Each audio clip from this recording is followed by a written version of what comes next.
അലറുന്ന ജീവിത മരുവിൽ പഥിക നീ ഇരുളിൻ മറവിൽ തളർന്നിരിപ്പൂ. കനിവിന്റെ ദീപമേ ഒളിവീശുകില്ലേ നീ, വഴി കാട്ടുകില്ലയോ നല്ലിടയാ, വഴി കാട്ടുകില്ലയോ നല്ലിടയാ.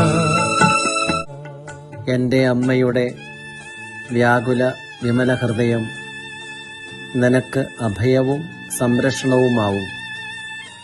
എൻ്റെ എല്ലാ ആവശ്യങ്ങളിലും എൻ്റെ അമ്മയുടെ പക്കൽ പോവുക. അവൾ നിന്റെ നിത്യസഹായ അമ്മയാണ്, അതായത് ഒരിക്കലും കൈവിടാത്ത സഹായം.